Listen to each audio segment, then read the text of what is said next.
बिस्मिल्लाहिर्रहमानिर्रहीम अस्सलाम वालेकुम। कैसे हैं आप लोग देख रहे हैं मेरा YouTube channel SR trading club. आज का हमारा टॉपिक है गोल्ड के डेली एनालिसिस।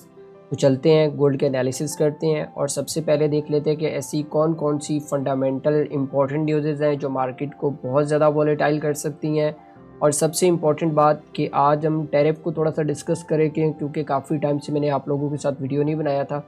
तो मैं आज इंशाल्लाह पूरी कोशिश करूंगा कि आपको ये जो टैरिफ वाले मामला चले हुए हैं या गोल्ड के मार्केट के अंदर जो इतनी ज़्यादा वॉलेटिलिटी आई हुई है उसके पीछे का जो रीज़न है इंशाल्लाह मैं आपको समझाने की पूरी कोशिश करूंगा। तो देर नहीं करते हैं, चलते हैं। सबसे पहले देख लेते हैं फंडामेंटल एनालिसिस करते हैं। और अगर हम लोग आज बात करें थोड़ा सा फंडामेंटल व्यू के हवाले से, तो आज कोई भी इतनी ख़ास इंपॉर्टेंट न्यूज़ नहीं है, लेकिन ये है कि यूएस सेशन के ओपनिंग के ऊपर आपको मे भी पॉसिबल है कि क्योंकि आज मंडे है, तो मंडे वाले दिन आपको अच्छा खासा जो है वो वॉलेटाइल सेशन मिल सकता है। स्पेशली यूएस सेशन की बात जो कर रहा हूँ, क्योंकि ओपनिंग होगी तो उस टाइम के ऊपर जो है वो काफ़ी ज़्यादा आपको वॉलेटिलिटी जो है देखने को मिल सकती है। अच्छा, फंडामेंटल सिचुएशंस के हवाले से बात करें तो आज हमारे पास एक एफएमसी के मेंबर हैं। ये स्पीच भी है, ये काफ़ी ज़्यादा इंपॉर्टेंट होती है। ये मैं आगे चल के आपको बताता हूँ क्योंकि ये क्यों इंपॉर्टेंट होती है। तो ये तकरीबन पाकिस्तानी टाइम के अंदर एक 9 बजे है और एक 10 बजे है। तो इन दोनों टाइम फ्रेम के अंदर आपको गोल्ड की मार्केट के अंदर स्पेशली वॉलेटिलिटी बहुत ज़्यादा देखने को मिल सकती है। अच्छा, यहाँ पे बहुत सारी ख़बरें चल रही थी आजकल टैरिफ के हवाले से, क्योंकि मैं भी काफ़ी टाइम से जो है वो वीडियो नहीं बना रहा था, क्योंकि मैं एक तो कुछ तबीयत भी ठीक नहीं थी। उसके बाद जब रोज़े ख़त्म हुए तो उसके बाद फिर आपको पता है कि ये जो टैरिफ वाले मामला स्टार्ट हुए। अब हुआ ये कि मैं जब टैरिफ वाले ये मामला स्टार्ट हुए अचानक से, तो मैं कम्युनिटी के अंदर, तो आपको पता है कि यार कम्युनिटी के अंदर हर जो चीज़ है वो शेयर करता रहता हूँ। वहाँ पे ट्रेड भी की मैंने, एक दिन ट्रेड की, दूसरे दिन ट्रेड की, तीसरे दिन ट्रेड की, मतलब मैं भी तकरीबन 3-4 दिन लगातार मेरे एसएल्स होते गए कम्युनिटी के अंदर। ठीक है, तो मुझे लगा कि यार अगर मेरे एसएल्स हो रहे हैं ना, तो मुझे एक दफ़ा स्टॉप कर जाना चाहिए और चीज़ों को प्रॉपर अंडरस्टैंड करना चाहिए कि भाई एक्चुअल में हो क्या रहा है। तो टैरिफ की वजह से आपको पता है कि हर इन्वेस्टर परेशान था, हर ट्रेडर परेशान था, क्योंकि इसका इफेक्ट आप लोगों पे नहीं आया, इसका इफेक्ट सब पे आया, इन्वेस्टर्स पे आया है, फॉरेक्स ट्रेडर्स जितने भी थे सब के ऊपर आया। अब देखें, 2-3 चीज़ें आपको यहाँ पे समझनी पड़ेंगी कि ये जो टैरिफ लगा के रखा हुआ है, तो ये टैरिफ होता क्या है, इसका इम्पैक्ट क्या होता है और स्पेशली गोल्ड की मार्केट के ऊपर इसका क्या इम्पैक्ट आ सकता है। देखें, टैरिफ वो टैक्स होता है, मैं आपको यहाँ पे उसकी डेफिनेशन बता देता हूँ कि टैरिफ बेसिकली एक टैक्स है। वो टैक्स है जो आप जो चीज़ें बैरून ममालिक से इंपोर्ट करते हैं अपने मुल्क के अंदर, मतलब कि जो चीज़ें आप, फॉर एग्जांपल हमारा मुल्क है पाकिस्तान, हम चाइना से कोई चीज़ ले रहे हैं और चाइना हमें वो चीज़ दे रहा है 10 रुपए की, और जब वो चीज़ पाकिस्तान के अंदर जब पहुंचती है तो वो चीज़ आपको मिलती है 15 या 20 रुपए की, क्योंकि इसके अंदर जो हमारी गवर्नमेंट ड्यूटी जो मतलब कि यूज़ होती है या जो हम लोग इसके ऊपर लगाते हैं, तो उसको बेसिकली टैरिफ कहा जाता है। और ये इसलिए किया जाता है ताकि आप अपनी इकोनॉमी को जो है वो सिक्योर कर सकें। क्यों सिक्योर कर सकें? क्योंकि बहुत सारी मल्टीनेशनल कंपनीज ये होती हैं कि भाई वो बाहर से जितनी भी चीज़ होती है वो पाकिस्तान में भेजती हैं या यूएसए के अंदर भेजती हैं। तो उसके अंदर ये होगा कि भाई आपकी जो यहाँ की कंज्यूमर प्राइस, मतलब कि जो कंज्यूमिंग प्राइसेस होती है, मतलब यहाँ पे बनना, ठीक है, तो वो थोड़ा मतलब कि वो रेट चीप हो जाता है, जिसकी वजह से वो चाइना जो है वो ये मामला, तो चाइना और यूएस के ये जो मामला है ये स्टार्ट हो गए। अब इसमें एक मैं ये समझता हूँ कि ये जो एक अचानक से जो एक ट्रेड वॉर स्टार्ट हो जाना, ठीक है, अब ट्रेड वॉर स्टार्ट हो जाना क्यों, मतलब वो एक इस मार्केट के ऊपर आ गया, क्योंकि उसका इम्पैक्ट क्यों ज़्यादा आया मैं वो भी आपको थोड़ा सा एक्सप्लेन कर देता हूँ। क्योंकि देखिए, पूरी दुनिया के अंदर यूएस और चाइना की इंपोर्ट सबसे ज़्यादा है। क्यों? क्योंकि आपको भी पता है कि चाइना तकरीबन ऑलमोस्ट पूरी दुनिया का 45% का जीडीपी जो है वो पूरा करता है। तो मतलब जो हमारी खाने पीने की चीज़ें, हमारी जो जितने भी मेजर कॉस्मेटिक्स की चीज़ें, या मतलब जो चाइना के अंदर आपको पता है कि जो चीज़ें बन रही हैं तो वो पूरी दुनिया में मतलब कि वो लोग भेजते हैं। अब उनका जो मेन जो सबसे जो इम्पोर्टेंट चीज़ है कि आज तक उन्होंने अपनी करेंसीज़ को इतना स्ट्रॉन्ग क्यों नहीं होने दिया, तो इस वजह से नहीं होने दिया क्योंकि उनके जितने भी मामला थे वो सारे डॉलर्स के अंदर थे। और चाइना जो है वो आपको पता है कि काफ़ी तादाद में जो है वो एक्सपोर्ट करता है चीज़ों को, इम्पोर्ट नहीं करता है। अब एक्सपोर्ट वो होती है जो आप देते हो और इम्पोर्ट वो होती है जो आप लेते हो। तो यहाँ पे आपको ये चीज़ समझनी होगी कि ये एक फाइनेंशियल ट्रेड वॉर स्टार्ट होगी कि जब यूएस ने, अब ये स्टार्ट कहाँ से हो रही है, ये स्टार्ट हो रही है यूएसए की तरफ से, कि जब ट्रंप ने जो है वो अचानक से मुख्तलिफ ममालिक के ऊपर जो है वो टैरिफ लगाना स्टार्ट कर दिया, कि इम्पोर्ट टैक्स जो है वो लगाना स्टार्ट कर, मतलब पहले तो जो चल रहा था वो तो बात समझ में आती है, लेकिन जो उससे ऊपर उसने जो टैक्स लगाया वो मतलब हम भी नहीं सोच रहे थे कि वो अचानक से जो है वो इस तरीके से जो है वो एक फाइनेंशियल ट्रेड वॉर जो है वो स्टार्ट हो जाएगी। तो जब उसने ये टैक्सेस का ऐलान किया तो उसके बाद आप खुद देखेंगे मार्केट के अंदर क्या सिचुएशन थी। जाहिर सी बात है, इन्वेस्टर पैनिक हो गया कि भाई अब तो एक वर्ल्ड एक होती है जो जंग होती है ना, दो तरह की जंग होती है। एक वो जंग होती है जो आप वेपन से लड़ते हैं और दूसरी वो जंग होती है जो इकोनॉमीज को फाइनेंशियल सतह पे जो है वो कमज़ोर किया जाता है। तो ये वो इकॉनमी वाली जंग यहाँ पे स्टार्ट होगी कि भाई इसने तो हमारे ऊपर जो है वो लगा दिया, टैरिफ लगा दिया। अब जाहिर सी बात है, चाइना एक अच्छा खासा मतलब पावरफुल मुल्क है, तो वो कैसे चुप रहता। फिर उसने उसने उसके बदले में पहले उन्होंने 34% किया, फिर उसने 84% किया चाइना ने, फिर उसके बाद इन्होंने 104% कर दिया। तो ये कहानी स्टार्ट होगी। और जब ये कहानी स्टार्ट हुई है ना, तो मैं, आप यकीन नहीं करेंगे कि मैं इनकी चीज़ें पढ़ रहा था, स्टडी भी कर रहा था, अपने ग्रुप के अंदर भी शेयर कर रहा था और देख रहे थे कि भाई चुप करके बैठ गए हम लोग। एक दफ़ा सुकून से बैठ गए कि भाई हम लोगों ने 4 एसएल ले लिए, हम सुकून से बैठ गए कि भाई एक दफ़ा तुम लोग अपनी कसर निकाल लो, फिर उसके बाद इंशाल्लाह मार्केट भी कहीं नहीं जा रही और हम लोग भी कहीं भागे नहीं जा रहे। तो फिर उसके बाद हम लोग मार्केट के अंदर इंटर हो गए और अल्हम्दुलिल्लाह कि आप यकीन नहीं करेंगे कि मेरे अगर 4 दिन लगातार एसएल हुए ना, तो 5वें दिन हम लोगों ने जो ट्रेड की उस सिंगल ट्रेड से हमने 2700 पिप बना लिए। तो भाई ये होती है ट्रेडिंग टेक्निक, ये होती है ट्रेडिंग पावर और ये होता है राइट नॉलेज। ठीक है, अब देखिए आपको पता है कि यार फंडामेंटल सिचुएशंस खराब है, कोई भी टेक्निकल वर्क नहीं कर रहा, तो भाई मार्केट कहीं भागा जा रहा है, चुप करके बैठ जाओ, पीछे हट के क्या मतलब होता है, मुझे ये बताएं आप लोग। लेकिन इस दौरान मुझे बहुत सारे लोगों के मैसेजेस आए कि सर हमारे अकाउंट वॉश हो गए, ये हो गया, वो हो गया। भाई देखें सिचुएशन ही ऐसी थी, आप लोगों को कोई कसूर नहीं है। अब देखें ये जो सिचुएशन थी उसके अंदर जो यूएसए की जो मतलब कि जो जैसे हमारे यहाँ सुप्रीम कोर्ट होता है, तो उनकी भी एक जूरी होती है। तो उन्होंने ट्रंप के जो वजीर थे जिन्होंने मतलब कि ये सारे मामलात किए, उन्होंने बुलाया उनको कि भाई आप लोगों ने अचानक से विदाउट मतलब कि परमिशन, उनके जो फेडरल बैंक के रिजर्व होते हैं जिस तरह उनसे परमिशन लेके जो है वो इस तरह की स्टेटमेंट जारी करनी पड़ती है कि भाई आप कितने मुल्क के ऊपर कितना टैक्स लगा रहे हैं और उसकी वजूहत क्या है। देखिए इन्होंने एक बातों बातों में एक टैरिफ शीट जारी कर दी और जिसकी वजह से पूरी दुनिया का अरबों डॉलर्स का जो है वो नुकसान हो गया। तो उन्होंने फिर पूछा कि आप लोगों ने अचानक से चाइना के ऊपर टैक्स क्यों लगाया। उन्होंने कहा जी हमारी प्रोडक्ट हम लोग ये चाहते हैं कि हमारी जो ये बेसिकली जो टैरिफ होता है ना, ये जो टैरिफ लगता है, मैंने आपको पहले भी एक्सप्लेन किया है कि ये जो टैरिफ होता है ये इकॉनमी को सिक्योर करने के लिए लगाया जाता है। मतलब ये बेसिकली एक तरह का टैक्स है। ये आपको मैं बता दूं कि उन्होंने कहा कि भाई जब उन्होंने एक्सप्लेनेशन मांगी कि जूरी ने कहा कि भाई आप हमें बताएं कि आपने चाइना के ऊपर टैक्स क्यों लगाया। उन्होंने कहा जी हम लोगों ने चाइना के ऊपर टैक्स इसलिए लगाया क्योंकि हम लोग ये चाहते हैं कि जो चीज़ें यूएसए से बाहर बनती है अब वो चाइना हमारे मुल्क में आके बनाए। तो जाहिर सी बात है, अब चाइना अगर उनके मुल्क में जाएगा, उनके मुल्क में प्लांट लगाएगा, तो क्या चाइना का एक्सपेंस नहीं होगा।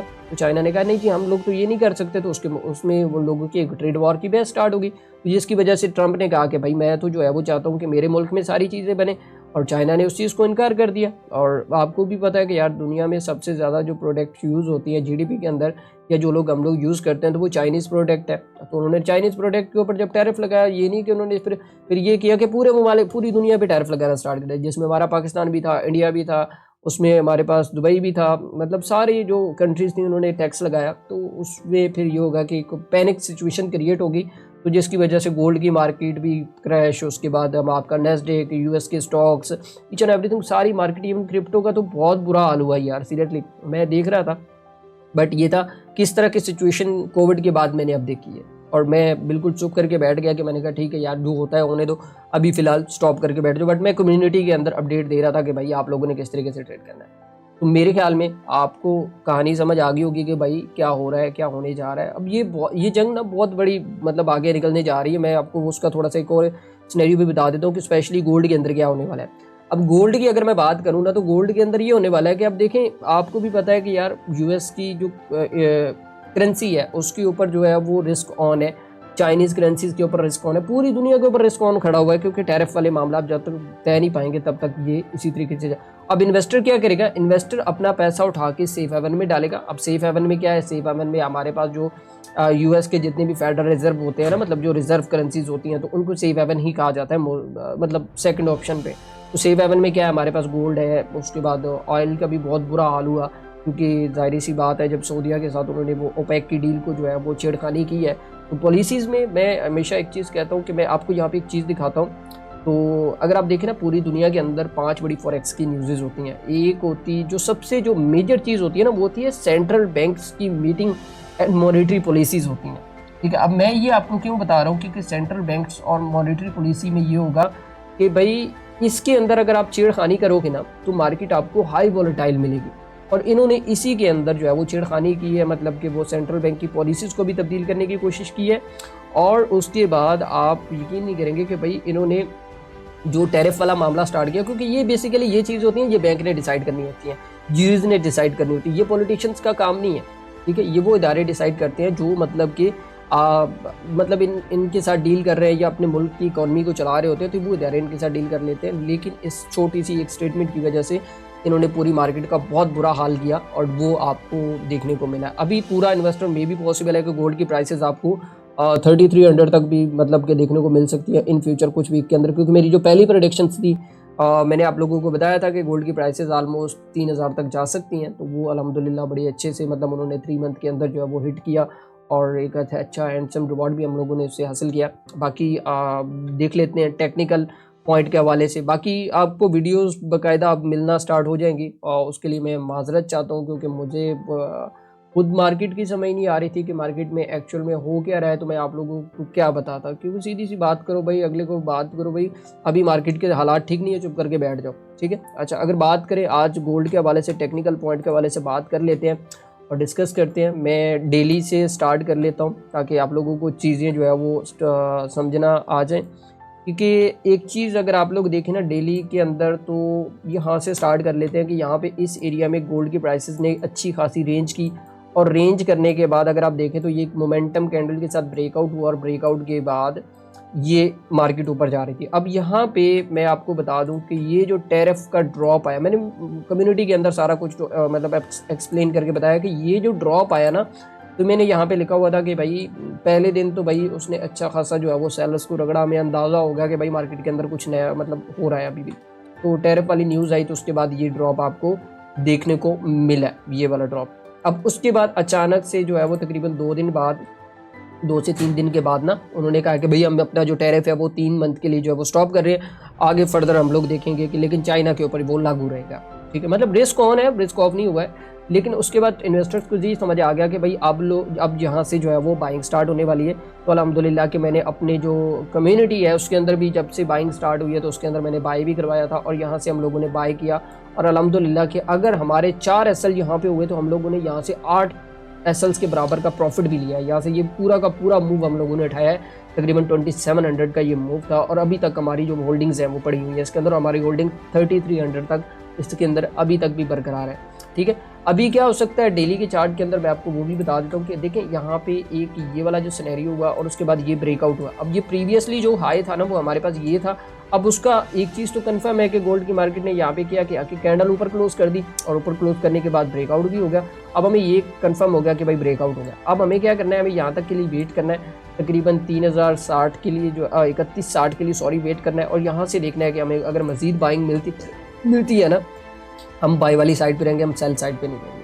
हाँ, अगर क्लोज हो जाता है मार्केट इसके नीचे 3160 के नीचे क्लोज हो जाता है, नेक्स्ट डे जो है वो आपका इसके अंदर आ जाता है कि भाई उसका लो तोड़ देता है, जो कैंडल ने लो लगाया होगा उसका लो तोड़ेगा, तो फिर उसके बाद हम लोग देखेंगे कि मजीद इसको सेल साइड पे कुछ इस तरीके से देख सकते हैं, ठीक है। ये तो एक शॉर्ट सा एनालिसिस था। बाकी मैं आपको साथ साथ एनालिसिस जो है वो बताता जाऊँगा। ये H4 का अगर आप लोग देखें तो ये बड़ा एक अच्छा एनालिसिस था और मैं काफ़ी टाइम से इसको फॉलो भी कर रहा था और काफ़ी टाइम से आप लोगों को बता रहा था कि भाई इस एनालिसिस को आप लोगों ने लाजमी गौर में रखना है। अब देखिए कैंडल्स में जाएंगे ना तो कैंडल्स आपको मतलब कि देखें, अब यहाँ पे ये जो गड़बड़ हुई ना, ये अगर आप देखें यहाँ पे ये वाला काम, ठीक है। अब चैनल्स का ब्रेकआउट हुआ, ब्रेकआउट के बाद दोबारा से जैसे ही ये मैं आपको अगेन बता रहा हूँ कि जैसे ही ये टैरिफ वाली न्यूज़ आई तो टैरिफ के बाद जो है वो मार्केट आपको क्रैश होती हुई नजर आई और यहाँ तक जो है वो एक अच्छा खासा क्रैश देखने को मिला। लेकिन जब मार्केट के अंदर बूम स्टार्ट हुआ तो मैंने यहाँ पे बताया भी सही कि भाई अब जो टैरिफ है वो 3 महीने के लिए उन्होंने पॉज किया है, लेकिन आप लोगों को थोड़ा एहतियात से जो है वो ट्रेड करना पड़ेगा, तो मैंने यहाँ पे बता दिया था। और यहाँ से इस एरिया से अल्हम्दुलिल्लाह कि हम लोगों ने एक बाय भी किया और बाय का ये पूरा का पूरा रिवॉर्ड हम लोगों ने उठाया। अब हमें क्या करना है, H4 के अंदर कैसे ट्रेड करना है। H4 के बाद मैं डायरेक्टली जाऊँगा M15 के अंदर, आपको ट्रेड बताऊँगा ताकि आपको पता चल जाए, क्योंकि वीडियो काफ़ी ज़्यादा लंबी हो गई है। जो बात करने का मकसद था, जो चीज़ें आपको समझानी थी वो मेरे ख्याल में आप लोगों को समझ आ गई होंगी, क्योंकि अभी तक चीज़ें इतनी टेक्निकली नहीं चल रही जितनी फंडामेंटल बेस के ऊपर चल रही है, लेकिन चीज़ें आहिस्ता आहिस्ता नॉर्मल होना स्टार्ट हो जाएंगी। तो आप लोग भी थोड़ा आहिस्ता आहिस्ता मार्केट के साथ ट्रेड करें, ज़्यादा लॉन्ग टर्म ट्रेड ना होल्ड करें, अगर करनी भी है तो ब्रेक इवन करके करें। अभी क्या हो सकता है कि हमारे पास ये वाला जो जोन है, मैं आपको एक जोन बता देता हूँ कि ये वाला जो जोन है ना, ये वाला जोन, अगर तो गोल्ड की प्राइसेस आपको मतलब थोड़ा नीचे मिलती है, थोड़ा ऊपर ऐसे पुल बैक ऊपर जाती है और पुल बैक करके नीचे आती हैं, तो यहाँ पे अगर आपको कोई एविडेंस मिलता है, यहाँ पे कोई कैंडलस्टिक पैटर्न, वैसे तो मैं भी कम्युनिटी में अपडेट कर देता हूँ, तो आप वहाँ से भी देख सकते हैं। तो यहाँ से मैं आप लोगों को बता दूंगा कि यहाँ से बाय करना है या सेल करना है। तो वैसे तो मैं आपको वीडियो में भी बता रहा हूँ कि यहाँ से आप एक बाइंग अपॉर्चुनिटी देख सकते हैं 3300 तक के लिए मैं बता रहा हूँ, ठीक है। ये H4 का एनालिसिस है, इसलिए लॉन्ग टर्म बता रहा हूँ, क्योंकि ये पूरा वीक भी आप इसको जो है वो फॉलो कर सकते हैं। और अगर चैनल्स के अंदर प्राइसेस दोबारा वापस आ जाती हैं, और ये वाली जो आपको मैंने जो सपोर्ट बना के दिखाई है, और मार्केट की प्राइसेस इससे नीचे क्लोज हो जाती हैं, कम से कम H4 की 2 कैंडले चैनल के अंदर क्लोज हो, तो फिर आपने जो है वो सेलिंग वाली साइड पे देखना, और कहाँ तक देखना है, ये जो मजीद जो आपकी सपोर्ट ट्रेंड लाइन है, यहाँ तक आप इसको देख सकते हैं। और मैं यहाँ पे आपको बता देता हूँ कि M15 का एनालिसिस, मजीद एनालिसिस डिस्कस नहीं करेंगे, क्योंकि इन फ्यूचर लेवल्स में आपको साथ साथ अपडेट करता रहता हूँ कम्युनिटी के अंदर। बाकी जिन भाइयों को समझ नहीं आती तो वो कम्युनिटी ज्वाइन कर ले, उसके अंदर आपको सारी चीज़ें जो है वो आपको फ्री ऑफ कॉस्ट है यार, उसके कोई चार्जेस तो हम लोग ले नहीं रहे हैं कि आप उससे भी मतलब घबरा जाते हो कि भाई आपने ज्वाइन नहीं करना है, ठीक है। और यहाँ पे अगर हम आज के हवाले से चीज़ों को डिस्कस करें, तो यहाँ पे आप देखें तो मार्केट जब से ओपन हुआ है, तो एक तो गैप अप ओपनिंग हुई है, दूसरा जो है वो मार्केट की प्राइसेस रेंज कर रही हैं। तो मे भी पॉसिबल है, जो मैं समझता हूँ कि यूएस सेशन के अंदर अगर ब्रेकआउट होता है, तो अगर प्राइसेस जो है वो हमें यहाँ पे तकरीबन 3188 के राउंड अबाउट मिलती हैं, तो फिर अगेन जो है वो हम यहाँ से एक बाइंग सेटअप देखेंगे इस एरिया से यहाँ तक के टॉप के लिए। अगर तो प्राइसेस ओवरऑल अगर हाई तोड़ देती हैं, तो फिर तो भाई अगला लेवल जो है वो सीधा 3300 का लेवल है, बाजा बता रहा हूँ, फिर ये नहीं रुकने वाली, फिर ये 3300 तक जाएगी। लेकिन मैं जो चीज़ चाहता हूँ, ये एक दफ़ा करेक्शन करे थोड़ी सी, मे भी पॉसिबल है कि ये करेक्शन आपको इस एरिया तक भी देखने को मिल सकती है, तकरीबन 31-57 के राउंड अबाउट आज की डेट में जो है ये करेक्शन, क्योंकि इतनी बड़ी न्यूज़ भी नहीं है, लेकिन ये है कि मंडे ओपनिंग के ऊपर ना यूएस सेशन के वॉल्यूम के अंदर आपको अच्छी खासी वॉलेटिलिटी देखने को मिल सकती है आज की डेट के अंदर, ठीक है। तो ये सिनेरियो हो सकता है आज की डेट के अंदर। एक तो हमारे पास जो बाइंग सिनेरियो है वो यहाँ से है, ठीक है, 31-57 से हम लोग जो है वो इसको बाय कर सकते हैं। और दूसरा हमारे पास जो फर्स्ट बाइंग सिनेरियो है वो हमारे पास तकरीबन 3188 से है। तो ये दो ऐसे लेवल्स हैं, सेल नहीं करना है मैं, क्योंकि मैं खुद भी लास्ट वीक के अंदर जो है वो बड़ा चीज़ों को देखता रहा हूँ, क्योंकि ये सेल है ही नहीं। अगर होता ना, करेक्शन कर सकता है थोड़ी बहुत, लेकिन इसको आप बाय वाली साइड पे अगर ट्रेड करेंगे तो मेरे ख्याल में आप ज़्यादा सिक्योर रहेंगे। तो बाकी इंशाल्लाह अब मेरी पूरी कोशिश है कि आप लोगों को वीडियोस जो है वो टाइमली मिलती रहें, और हर चीज़ आप लोगों को एक्सप्लेन करके और सारी बात समझाने का मकसद ये था कि यार आप लोग इस चीज़ को बहुत एहतियात से ट्रेड करें, क्योंकि देखिए प्रॉफिट लॉस सबको होता है, मुझे भी होता है, आपको भी होता है, ठीक है। लेकिन मेन चीज़ ये है कि जो टेक्निकल ट्रेडर होगा ना, जो सही ट्रेडर होगा, उसका एक एसल होगा, दूसरा एसल होगा, तीसरा एसल होगा, लेकिन चौथे दिन उसका एसल नहीं होगा, उसका टीपी होगा, 5वें दिन भी उसका टीपी होगा। वो ओवरऑल मतलब मार्केट ये नहीं कि आपको मैनिपुलेट नहीं करती, हमें भी मैनिपुलेट करती है। हम भी इसी चार्ट के ऊपर बैठ के ट्रेड कर रहे हैं, आप इसी चार्ट को देखते हुए ट्रेड कर रहे हैं, लेकिन मैटर करता है एक्सपीरियंस। अगर आप लोगों का एक्सपीरियंस अच्छा है, आप लोगों को टेक्निकल आते हैं, आप लोगों की लर्निंग अच्छी है, मेन चीज़ होती है आपकी जो स्टडी होती है। अगर आपको पता है स्टडी, आपको पता है कि यार मुझे किस तरीके से अपने सपोर्ट रेजिस्टर्स ड्रॉ करने हैं, किस तरीके से अपने लेवल्स को ट्रेड करना है। अब देखें एक चीज़, फॉर एग्जांपल छोटी सी बात है, मार्केट रेंज के अंदर है, मैं यहाँ से बाय लगा लूँ, नीचे से बाय लगा लूँ, ऊपर से बाय लगा लूँ, यहाँ पे तुक ही नहीं बनता है बाय लगाने का या सेल लगाने का, क्योंकि मुझे भी पता है कि यहाँ पे तो किसी लेवल के ऊपर तो मार्केट है ही नहीं, ठीक है। और यही टेक्निकल एनालिसिस होते हैं। आपको मैं कहता हूँ कि 95% तक जो है वो आपको वेट करना पड़ता है ट्रेडिंग के अंदर। क्यों वेट करना पड़ता है? क्योंकि सेटअप्स के ऊपर जो है वो मार्केट ने आना होता है, और उसके बाद हम लोगों ने प्ले करना होता है। और प्रोफेशनल और अनप्रोफेशनल में यही फ़र्क होता है कि भाई वो अपने लेवल्स का वेट करता है। तो जिसमें जो प्रोफेशनल होता है वो लेवल का वेट करेगा, और लेवल का वेट करके ट्रेड करेगा, उसको कभी भी नुकसान नहीं होता। तो बाकी मेरे ख्याल में तो आपको समझ आ गया होगा कि अब आपने इंट्राडे कैसे ट्रेड करनी है। वैसे मैं साथ साथ अपडेट करता रहूँगा आप लोगों को। अब मैं इंशाल्लाह प्रॉपर वीडियोस मेरी आना स्टार्ट हो जाएंगी। बाकी जो नहीं आई उसके लिए मैं माजरत चाहता हूँ, ठीक है। तो बाकी दुआओं में याद रखिएगा। मिलते हैं कल के वीडियो के अंदर। अल्लाह हाफिज़।